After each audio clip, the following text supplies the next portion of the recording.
All right. So we have our first installment of World Cup Rob, who is in Qatar, and he has alluded to his travels over the previous months to the whole podcast crew. And so we are really excited to have our first check-in with him.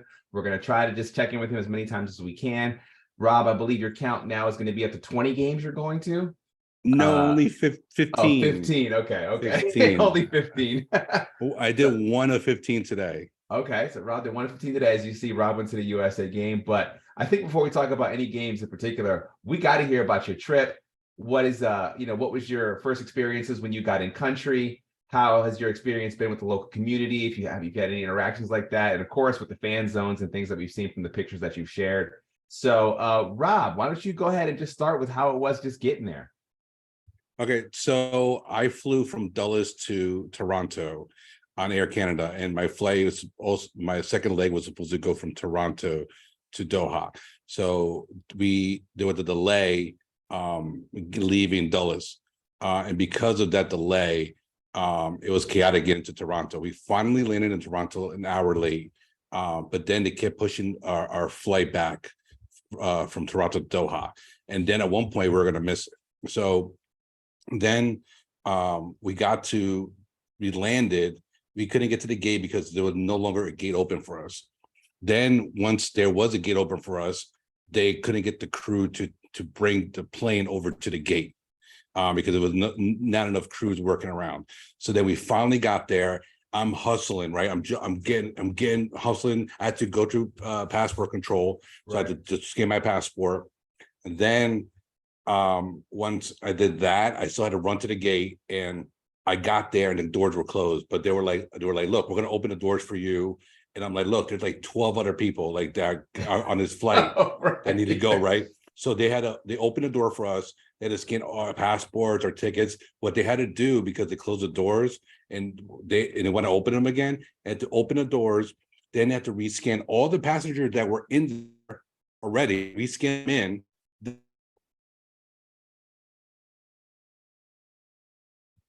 Rob froze up on us a little bit. Rob's going through about how he had to rescan. Maybe. Rob, recap that, because you froze right when you said that they had to rescan everybody's passport who was already on the plane. Is that what happened? No. Everybody who was on the plane, they just had to rescan their ticket, but they could all do it on the computer, but they take everybody off on the computer and they put them back on. Okay. So that's what happened. So then they allowed us to get on.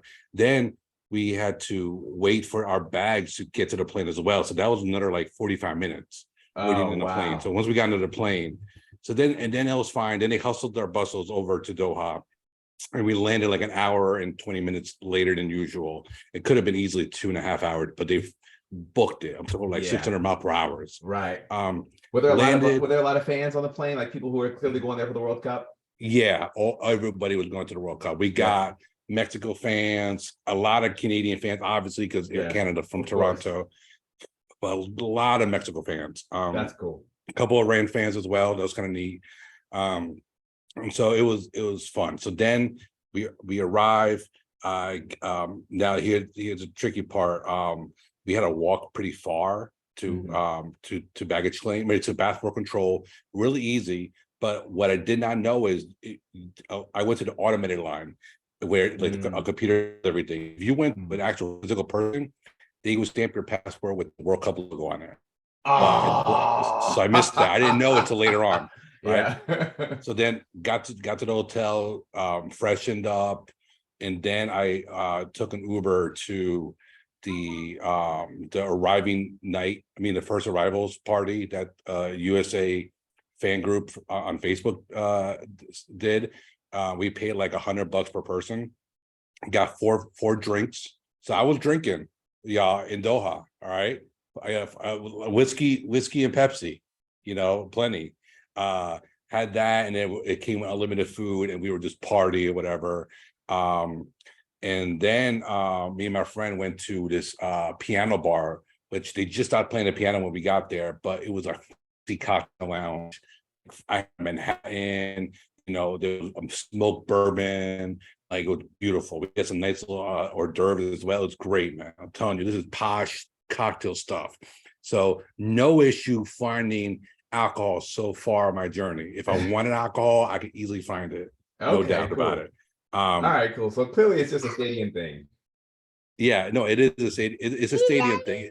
Oh, and then you have a little one behind you. Yeah, Look at little one that. came in. Let me remove the little one real quick. But Rob, Yeah, yeah. please continue on. I'm just gonna move her real quick. Okay, cool. All right.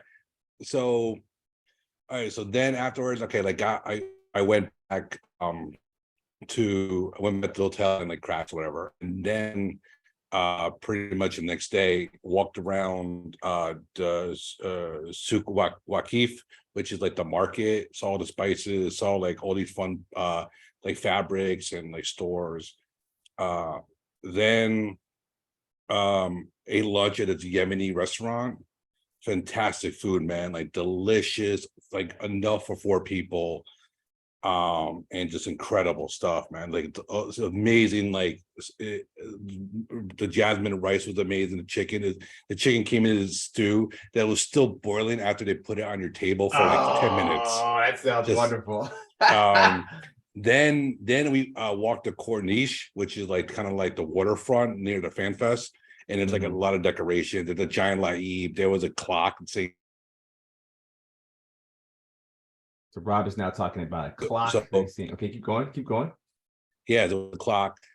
You see all the boats in the bay and everything. Beautiful skyline. Some pictures of like they had like the posters of the players. Like they had Neuer, they had Harry Kane, Virgil van Dijk. All that. I saw the one of Son Heung-min too. I saw that.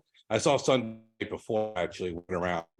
And then so before that, real quick, we actually checked into the apartment. It was supposed to be checking on 3, got there at 12. Nobody's been in this apartment at all. Okay. So we got in, they let us in, and we were able to like, just like unpack everything, get ourselves together, and then we went. Then we went out and about to the Souk Waqif and then the Corniche. All right, went to the Fan Fest. It just opened, but it was pandemonium over there, like just total chaos. So where's the Fan Fest in relation to like kind of where those, we're seeing images of the kind of like the container accommodations that they have that actually, when you look at the inside, they actually look kind of comfortable. But are they close to that, or are you on like another side of the area? Because Doha's not the biggest place. No, I didn't see at all where the storage containers or the tents are. I have no idea where they are. I know people who are there. But honestly, like for all those people who are staying there, I don't understand it, because if you got like 4 or 5 people with you, you could book an apartment for much cheaper per night per person. Yeah.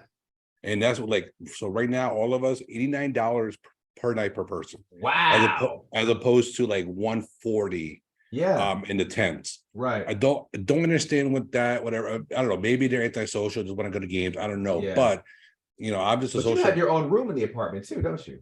Yeah. So yeah, but no, it's 6 people. And there's like 2 beds in each room. Oh, okay, cool. Yeah.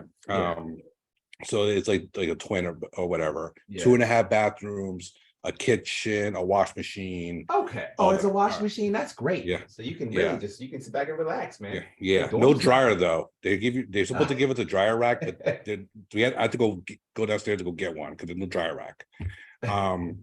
And so all right. So then after that, we went to the USA soccer did a night before party. They're actually doing 3. So they're doing 3. And we went, I'm only going to do 1 because I simply can't go to, I can't go to all because I have games to go to. So I only went to this one, before Wales. And it was kind of, so they only serve Budweiser and like rail drinks, and Budweiser Zero. Budweiser was, expensive, like 50. Right. Qatar Real. Right. And I had a couple, I think I had like 1 Bud and like 1 mixed drink or something. Yeah. There was no food there. Went outside to like a block down the road to a burger joint, amazing burger, Parmesan fries. Then went back to the US Soccer Fan Fest, and then it started bumping. Like they were playing the music, the DJs were awesome, and everybody was like just having a ball, man. It was like party central. It was fantastic. How long were you there before the game kicked off? All right, so the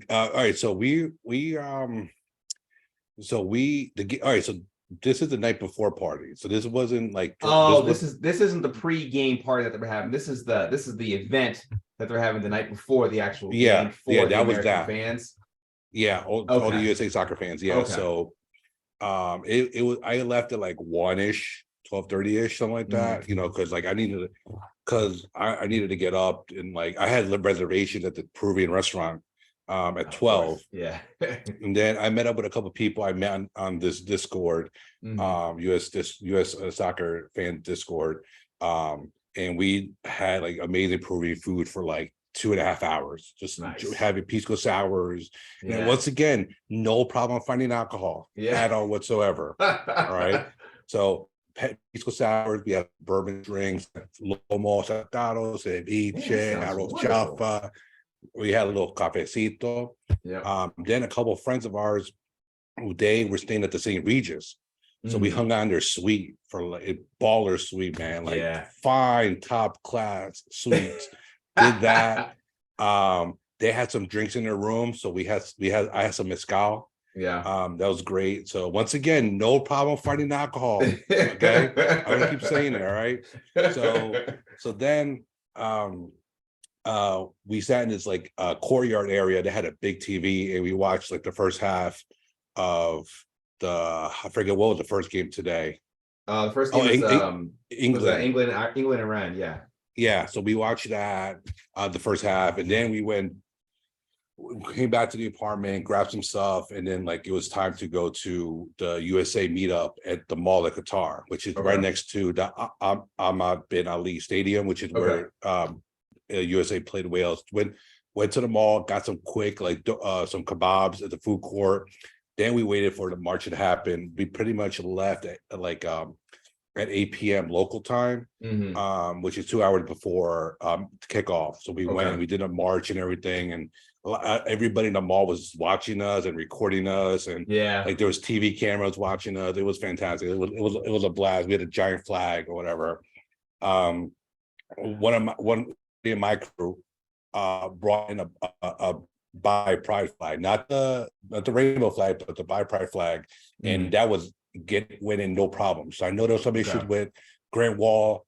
He had an issue with a rainbow shirt. He got detained for a little bit, but maybe they don't know what the Buy Pride flag is, so they kind of let that go. And then maybe they see the colors yellow and red and like they run away or whatever. Anyways, so yeah, and then we went to the game, and then we went to the game. You know, so and it was a lot of fun to be with everybody. Well, we're going to record a recap of Group A and B today, but since you were at the game, we'd love to get your take on what you saw from the American team. It looked like they were really on fire early in the game, and then the mistakes that you would expect from a young team really started to happen, and you saw Wales sort of claw their way back. There were some ways to try to kill the momentum that Wales was building, but being in there, seeing it firsthand, really taking in, I've heard very little about the weather. And I know that there was some Americans that were giving the English a little bit of crap because they were complaining about having to practice with 84 degrees outside, which actually isn't all that hot. But yeah, so go ahead and give us your kind of allude into how the game looked from your perspective and what you were seeing. You sent a picture from your seat, so you really had a vantage point that you could really see how the tactics were opening up, how things were breaking down. So why don't we start with the first half and just kind of see how that went up to the goal line. All right. So the temperature in the first half was amazing, like perfect weather in the 70s. Like the air conditioner in our seats was not on at all. There are vents underneath the seat, but they were not on. Apparently they were on in some places, but not in ours. So I was in the USA supporter section, so I got a good view behind the goal. First half, amazing stuff. Patient with the ball, boss of midfield. Everybody was hustling out there. You saw it. Wales kind of looked; they didn't know what to do. And I'm surprised they didn't impress. That was probably the one thing about it. I think because Tim Ream and Walker Zimmerman, they're not the best with their feet, and so I'm like, if this was Chris Richards playing, it'd be a different story. But because I'm like, why are you not pressing them? They just letting the US hold the ball. Right. I mean, it was like just possession. Could have just held the ball for a while. He'd held the ball for a while, and we could have done like a bunch of Ole chants. We had the ball that long. Wow. Then the second half happened, and like Wales started pressing, and they held the ball. So then, like, because in the first half, the Welsh fans were like quiet. Like, they did a couple things here and there, and they were a little more, definitely more organized, because they have generations of this sport and going to these games, Right. as opposed to us, right? And they were mostly concentrated in one section. There was a couple scattered around, but for the US, we were all scattered. A lot of US fans were everywhere. So we had a couple empty seats in the supporter section, which is kind of interesting. And then, you know, like, the one thing I saw is, you saw the creativity from like players like a Tim Weah, from a Pulisic. You saw like some of the breakup play from an Adams, which is nice to see. And then, like, you know, the game shifted, and the US never got it back. And that was the biggest thing. You know, at some point around the 80th minute, you're just saying, you know, like, all right, it looks like they're just trying to survive, and they did not survive. Gareth Bale got fouled in the box, and he scored a penalty. Turner gets right, and Gareth Bale just, you know, put it back in the net. It was too powerful of a shot, and it definitely took the air out of the room. And then the Welsh fans were really back in it, and they really started to show, like, they were singing, they were chanting, and all that. Bale was getting them hyped up too. He ran right over to them and was just really trying to get them to open up and to just be part of it, and just make some noise, be loud. Exactly. And then that's pretty much, you know, the game.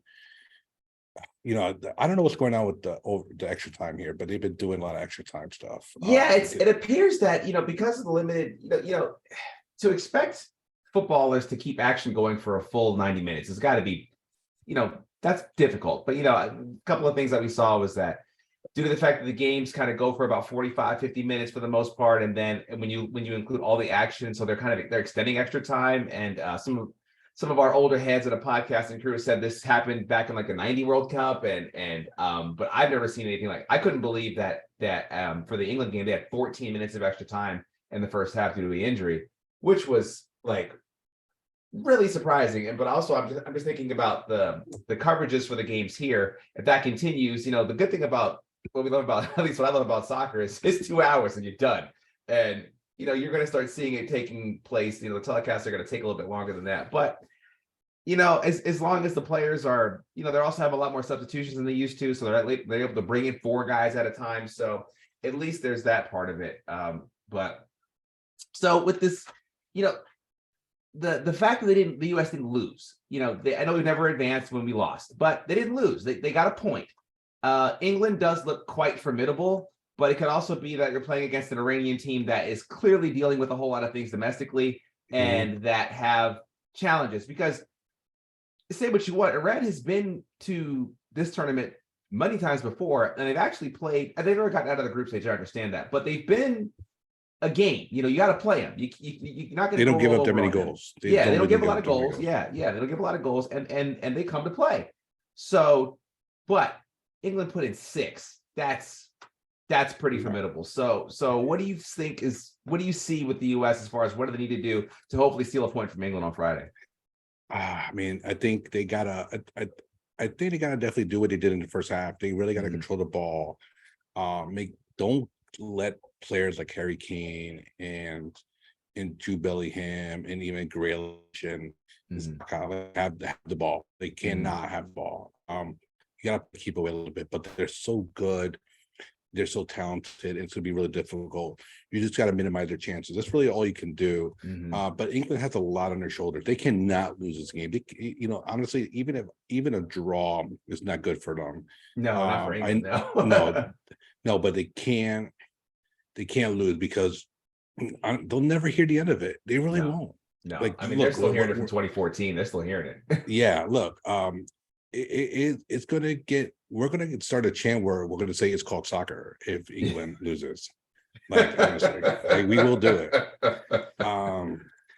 So I mean, it's gonna be tough. I mean, a draw would be good, and then then we need to get the win against Iran. Right. I'm curious to see what the lineup's gonna be. It's a quick turnaround. It's another late game, which is good optimal conditions. So I'm not saying I don't like our chances, but I think it will be competitive in the game. It's definitely not going to be a 6-1 score or whatever it was versus Agreed. Iran. Yeah. So it'll be tough. But I think the thing is too, England's going to push more. They're definitely not going to sit back like Wales did in the first half. So that's going to provide some opportunities, but also it's going to provide some dangerous chances for England. And Harry Kane's just a beast, man. Like, I know Gareth Bale got bossed out by Christian Pulisic today.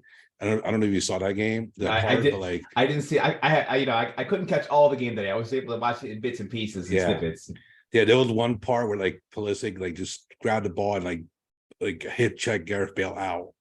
And Gareth Bale not as strong as he used to be. At one point he was really cut at Real Madrid. He's not like that anymore. He looks like he's down some pounds. He was always a fit boy. He looks a little thin. He looks a little skinnier now. Yeah. He has a golfer's body, I guess. Yeah. But no, with someone like Harry Kane, I think they're gonna play the same two center backs. He probably wants Team Ream there because he's familiar with the style of play of the Premier League. Yeah, so that's gonna help him. But also Sterling and Saka's speed is what really worries me. That it does. Their pace. I mean, and they're so intuitive together already. And to see what Saka was doing today was like, wow. Yeah. Wow. These guys are scary. These guys are scary. They definitely are. Yeah. So, and also like Des is a yellow. So that's gonna hurt. He's gonna be dealing with Raheem Sterling, and that's gonna be a challenge. Because Serginho Dest is good when he's allowed to play both sides of the ball, play some defensive work, but also really push up. I think if Sterling is going to become a menace on the wing, Dest is going to have to do a lot more defending than he probably is comfortable doing, and he eliminates a part of the attack for the U.S. Because like you saw in this game, there was confidence and chemistry between the fullbacks and the wingers, between Destin Weah, between Jedi Robinson and Pulisic. You saw that flair. It was really cute, little hip flicks and all that jazz. It was really beautiful to watch. A lot of oohing and ahhing in the stands when those things were happening. And it's very shocking too, because the US don't play this style. So this is their newest team. Oh no, this is clearly a person who wasn't trained in the depths of hell that some US soccer coaches seem to drag our players through when it comes to killing creativity. Exactly. Yeah, so it's definitely a different game with Dest. Did you happen to catch any of the Netherlands-Senegal game or see any of their fans or anything like that kind of roaming around? Because that was a heartbreaker for Senegal. It was. We catch the first half in the mall while we were waiting for the march. Everybody was watching in the mall. Everybody was watching the big TVs in the mall. Okay. So that was a lot of fun. And then once we got past the security and ticketing, they had it outside the stadium. Right. And we watched the Netherlands score the 2 goals, which I felt bad for Senegal. I did too. I think they definitely did well. Yes, agreed. I think Cisse definitely prepared them to play. And this is their hardest game, in my opinion. Right, agreed. So I feel confident that Senegal can get 6 points the rest of the way. And look, I caught chunks of this game too. I was taken aback a bit by Senegal's play. I think maybe because we've all fallen in love with Sadio Mane. I mean, people who play, who support teams that he's direct antagonist against still have a lot of respect for this guy as a player. And there was a concern about him not being there. And you can see I think they probably could have gotten one had he been in there. But Aliou Cisse is really showing his chops as a coach and his ability to prepare teams for this type of stuff. So I thought that they played very, very well. It's good to see.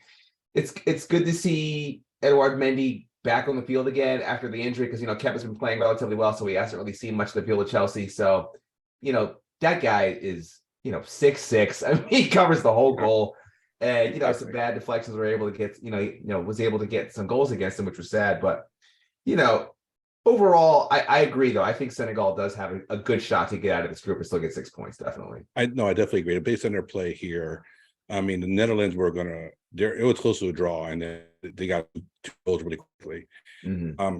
So real quick before I go, I want to Yep. talk about my experience getting back to my apartment. Okay. So if anybody listening is from the New York area, if you go to a Mets game, there's only one train that goes to the Mets to Citi Field, Mhm. and also Shea Stadium before that. Yeah. And that's the In number 7 Queens, train. right? Mhm. Yeah, Queens. The number 7 train. Okay. And there's only one train. And they get all those people out easily, right?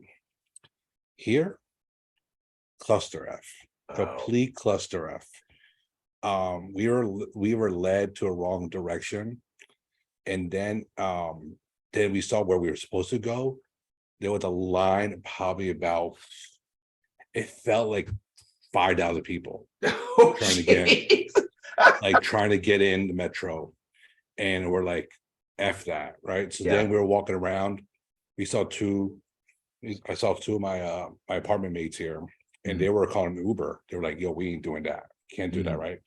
Could not find an Uber, could not find a Kareem, which is another rideshare service. Mhm. I mean, walking around the parking lot of the mall, we found some guy with a QR code on his car, and we're like, yo, do you ride taxi? He goes, yeah, like, where do you need to go?